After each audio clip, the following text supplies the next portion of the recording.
We talk about Tesla production woes, the announcement of a 2020 Ford Focus, our new BMW X2 here at the track, and a bunch of viewer questions this week on Talking Cars.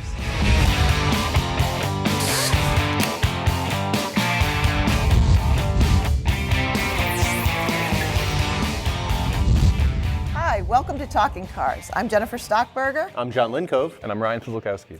So we have a lot to get to today, including a number of videos from you guys, which we really appreciate. So we'll jump right in. The first is news of the week. Probably the biggest thing, again, Tesla related, no surprise, is that Tesla has actually put a pause on production of the Model 3. And luckily we got ours. Right, we got ours, but they've struggled with production on the Model 3. As it's been coming out. This really stops it. And you want to tell a little bit about it, John? Yeah, what they've ended up having are just problems with componentry. There's reports that they've actually had to send some out to other manufacturers, not manufacturers of cars, but to third parties to have them fix some of that. He actually did a very big interview with Gayle King from CBS and talked about their extended production hell and how he's sleeping at work. And production hell is there, his quote. He looked tired in the video. He did. He looked pretty tired. He didn't look nearly as happy as when he was back in the Iron Man movie. Right. And I think he would like to have some Tony Stark helping him right now exactly. to get it going. But one of the big things he said is that there's too much automation going on. That humans are kind of underrated, I think. Right, and I think that was the part that I took away. And they're really good at certain things. Yeah. And it kind of parallels what we've been saying about the driving, the automation in driving or autonomous vehicles. That yes, computers can learn, but there's certain things that humans are really good at, and it's really good to see him giving credit to that aspect too in his production and potentially in his cars. He said almost a similar thing about the Model X in 2016. At the annual shareholder meeting, he said something like, I have to, fault myself for some hubris for putting too much technology all at once into a product. Yeah. Right. So if the Model X had too much technology at first and then they built this, why did they put so much? They didn't learn their lesson. Yeah. Right. Are we going to see with the next one? Right. Is it the same excuse? Yeah. Building a car is hard. Yeah. No manufacturer will say it's easy. And to that point, we're cutting edge technology. We're pushing the envelope here, and this is something we should take our time with because it's dangerous. I mean, bad things can happen here. So exactly. And I think slow down. That's the point. Stage things slow down. Yeah. And perhaps it'll go better. Yes. Right. So we'll see how that pans out. We also had announcement from Ford that they are going to launch a 2020 Ford Focus. It's been a long time. And this ties in, we had a couple questions about the new Focus. So that was good. It kind of ties in a couple ways. The Ford Focus, it's always been a car we liked, but it's had its struggles. Yeah, it has had struggles, particularly with the transmission. Right. They came out with a sequential, a dual clutch automatic transmission, and basically it keeps one gear working and the other one's ready so that the shifts are quicker depending on how the car is being driven. So But it didn't really turn out that way. Well, what happened was it just turned out to be problematic from the get-go. Right. And in the Ford Focus as well as the small Ford Fiesta, we saw huge reliability problems. Right. And I actually went and asked one of our new data analysts if he could run some numbers for me, and what he came back with is that looking at the automatic Focus, versus Focuses that have manual transmission, the automatic has huge problem rates for transmission. Right. Everything else outside of transmission, both cars are really reliable. All the other factors are really low problem rates. It's just that transmission. So the car really is built pretty well, but they've never been able to get that transmission right since the launch. And it was more than a software fix because it was mechanical. Right, and they couldn't fix it, was my impression. I have friends that liked it was 2012, they bought the last redesign. They liked the car so much, they bought two. And they were just like, you've got to be kidding. It was such a nightmare. One's in the shop while the other one's... Oh, it was terrible. And they kept coming to me and saying, I'm like, it's not just you. I mean, I don't know what you say. It's a fun little They car. actually got an attorney involved and I don't know if it was Ford directly or the dealership, but they actually got them to take one back. Oh, a lemon law. Yeah, kind of a lemon law, but they took one back and got a different car. And unfortunately, it tarnished them a little bit against Ford. Yeah. Which brings me to the point. They loved driving that car. And I think we would say we loved driving that car. I am so excited for this because I've always been a Focus fan. The Focus replaced the Escort in like the late 90s, and it was a rally car. And my favorite rally driver was Colin McRae, and he was wildly successful with this car. And Believe it or not, at one point I owned one of these cars. No. No way. Way.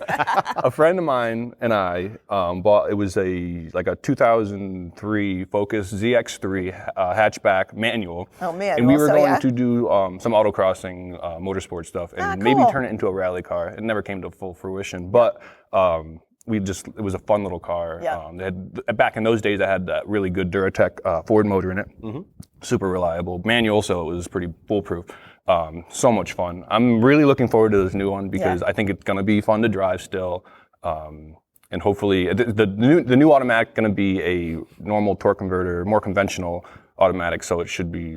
Less problematic. I think after this last experience, they have it figured out. Yeah. They will make sure they have it figured out. We used one as a tire car. We had one as a test tire car when I at one first started point, working too. here. Yeah. SVT. Yeah, the SVT. A little which was sporty a cool one. little car. Yeah. And that was manual, Yes. if I remember. Yeah, super fun little car. Yeah. That was a great generation. Yeah. Those were great, Right. fun cars. And then even the more recent, they're still the fun. RSs Yeah. and the STs and such are fun. Even The transmission overshadowed it, unfortunately. Right. it did. It really hurt the reputation. It hurt the reputation Yeah. of the brand. So speaking of the Focus, we actually got a video message comment through our new iMessage at TalkingCars@iCloud.com. Send your comments, send your videos. And this one's related exactly to this topic of the Focus. So take a listen. Hello, Consumer Reports. Chris here from Washington, and this is my 2016 Ford Focus SE hatch. Now, I love this vehicle, mainly because I got the manual, and that's because, manuals are more fun, and, especially on this vehicle, way more reliable. How much more reliable is the manual in that car versus the automatic? So I went to your website, and I was looking at the reliability data, and I couldn't seem to find the reliability between the manual and the automatic transmissions. So I'm wondering how you gather the score that you show. Is it a combination of both manual transmissions and automatic transmissions, or is it just automatic transmissions? Because that's what people normally go for. So very similar thoughts to what you were saying in the manual. To answer the question specifically, you alluded to it. Yes, we get data on both the manual and the automatic. Right now, that data is combined in the reliability ratings. But we are working toward being able to separate things like that. Exactly. We have to have enough data, but in the future, you should be able to discern out manuals from automatics and other data as well. So just kind of closing out the Focus, like you said, different engine, different transmission, little more room. So 2020 model year, we're expecting to see it next summer. Next summer, and they're going to release more U.S. specific information later this year. Okay, because so we don't have all those they details showed yet. some wagons and hatches. Yeah, and we're probably. I couldn't imagine us. There's getting going to be a wagon. 3-cylinder and a 4-cylinder. We're not sure what we're going to get. Exactly. They're haven't dialed it in 100%. But we certainly will be testing it when it comes. Absolutely. For Ryan, I'm so excited. he can Yes. get in it. So. Other new vehicles are ones we have here. We actually have a new model, the BMW X2 here at the yes. track. Just got, so. Another Ryan vehicle. Another Ryan vehicle, another vehicle Ryan likes. So a little bit about the X2, John. So it's part of BMW's way of coupifying almost the existing model lineup. It's the even number curse. Right. X6, X4, X2, you can't see out the back. It looks really good. Yeah. I mean, the X6 That's to where me it looks like a ends. hippopotamus. Yeah. And the X4 looks like its baby one. It's this huge thing, and then these little legs for the wheels and tires. It's got a lot of the chops that the X1 has, and the X1 did fairly well in our testing. This generation a lot better than the first generation. The first generation was a little odd. Front-wheel drive based Right, which because is a little different. it shares a platform with the Mini Cooper, which is Mini is owned by BMW, as many of the enthusiasts know. 228 horsepower, turbocharged 4-cylinder engine, kind of standard fare for the category. A lot of BMW-ness inside of there. It's you're seeing the round on the steering wheel. You're seeing the same gauges. Horrible visibility to the rear. I mean, it's just tight. horrible visibility. And it's not like the X1 was stellar. This is just. I think it's about this big of a window in the back. With head restraints With head blocking restraints it, that flip and no down. people there. When they flip down and they still kind of block it. Yeah, the corners are. I found it a little stiff on some secondary roads, a little overly stiff even for a BMW. It felt like it had like 22-inch wheels driving around. It's fun. They tried to make the X1 sportier, and it's in appearance. But it also in the ride it's stiff, and I don't hate it as much as the X1. It's to your point, they did a better job with the X2 drivetrain. Yeah, it's fun. It's fun to drive, but it's tiny, and like I really don't. I don't know why you would buy that over the X3. The X3 has more room. It's just as fun to drive, I think. What I did like was the seat's better than the X1, and it does have a conventional automatic shifter in it, which was kind of mind-boggling to me because they've gotten away from that. And with the electric shifter that returns to the center for everything. Yeah, the rocker thing. That goes forward to go back. But ours is like $45,000. It's a lot of money. Right. That's what I see as it will be appealing to people who want to be in a BMW. Yeah. But here's the one thing. Like your thought about the X3, is a good version. You're getting to X3 money with this vehicle, and everyone who goes down market doesn't always do it successfully. Right. You dilute the brand. It's got the roundel on it, the propeller looking logo. Yeah. But is it really worthy of it? Right. And what are you diluting? Like I said, to bring in more people. On BMW shown, they can slap that thing on anything, and there's mountain bikes, they're selling it. Bicycles, luggage. They're all doing. All the manufacturers seem to be making these little SUVs. The sedan is kind of fading away, and people want SUVs, all-wheel drive, whatever. I guess they'll sell it, but. And that would be my point. Whether it's BMW or anybody else, the appeal of the small SUV, I completely get. Access, visibility, enough cargo space. Right. By making this X2, they took all that away from the X1. They take away the values of these vehicles. It's lower, so you have to kind of fall in a little bit instead of sliding in. Right. The visibility you mentioned is horrendous. I would never want to put a kid back there because I can't see anything. And when they shortened it, they didn't steal from the legroom, which is good. They stole from the cargo space. Yeah. Right. So all of the reasons a small SUV, BMW, Lexus, whoever it is, it would appeal to me. This kind of takes that away. It mimics these subcompact luxury ones kind of mimic the same way of the affordable subcompacts. Right. Skip the Honda HR-V, move up to a CR-V. Right. If you can float the difference, I totally understand the ability to buy. Yep. But move up to the next one, you get a lot more value, a lot more space. It's not that much more money. The same type of thing. I think Audi does the Q3 better than the other ones. The GLA, the Mercedes-Benz GLA is a mess. Right. With that same problem. Right. And even that one, you're kind of like, Q5 is such a better vehicle. So much better. Good looking, maybe not so. Yeah, it's eye-catching. People are see. going to like it. It's different. You'll see a bunch of them off of lease in a couple of years. Yeah. We do have some other viewer questions in video. Again, this is a question that came through our iMessage, so we appreciate it. My question is about reliability ratings. For luxury premium brands like BMW, believe it or not, Mercedes, the buyers are affluent and may not put their time where there is no return. So in your survey, the majority of reviews will be negative, likely be negative. Do you have a formula where you consider the amount of vehicles sold by model versus your survey results? So hopefully we're understanding the question correctly. What I take is that the prediction from this viewer is that for luxury brands, they're only going to write in if their experience is negative.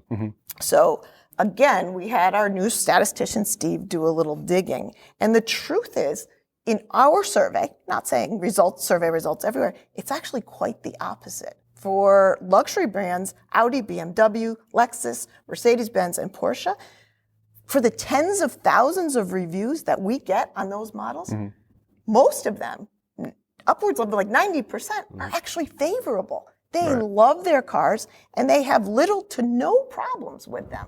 Yeah. So it's actually quite the opposite. So maybe that's a good thing. They're telling us the good along with the bad. That's a great question because I always wondered that myself. You wonder, do people go out of their way to write good things in a review?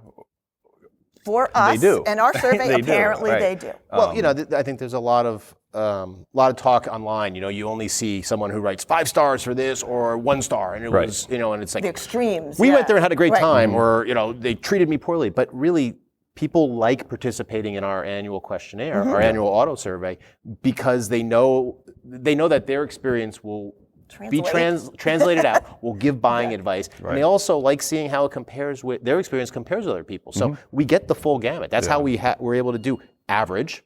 It performs like every other car, as well as having the extremes. Right. So it's a unique feature, I think, of the Consumer Reports annual auto survey. Absolutely. And it's why that data for those brands drives that brand report card.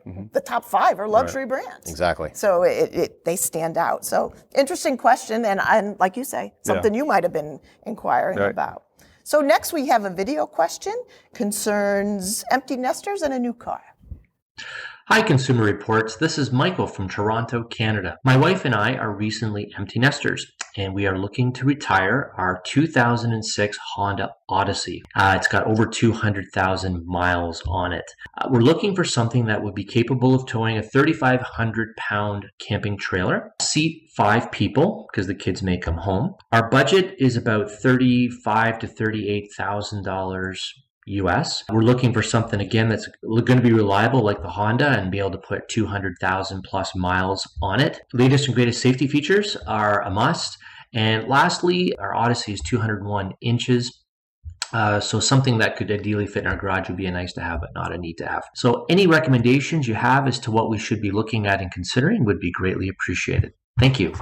So some pretty specific asks in that video. New car, $35,000 to $38,000. Tows a 3,500-pound camper trailer. Seats 5. Latest safety features, and ultimately 201 inches or less to fit in their garage. Any thoughts there? They just spelt out a Toyota Highlander, whether they know it or not.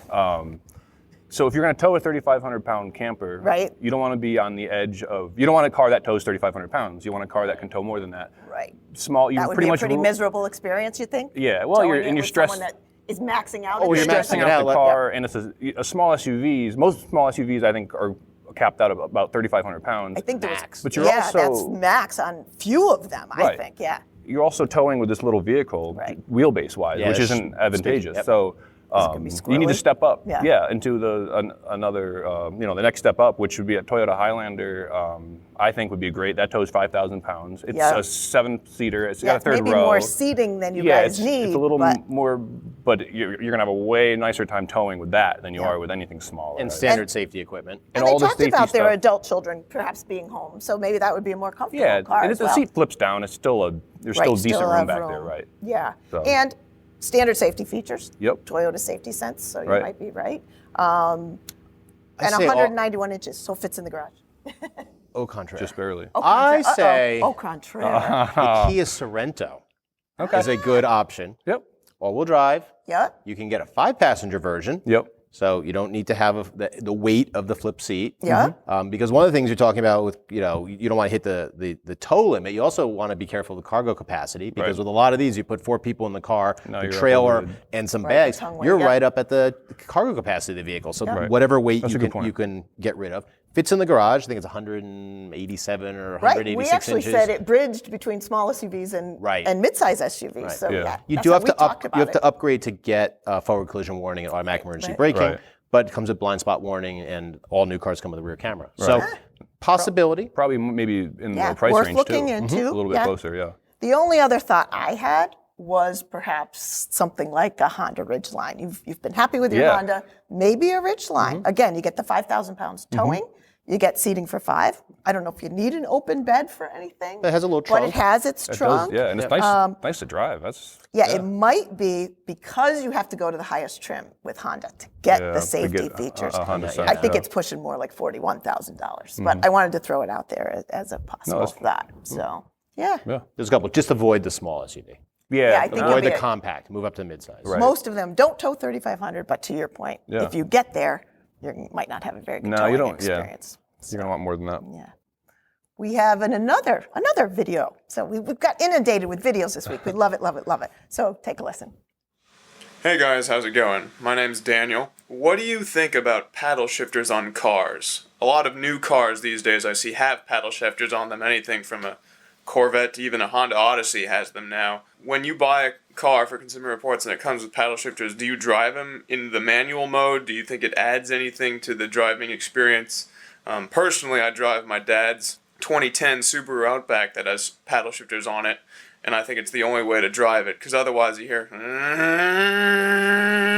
the CVT, and that's just not fun.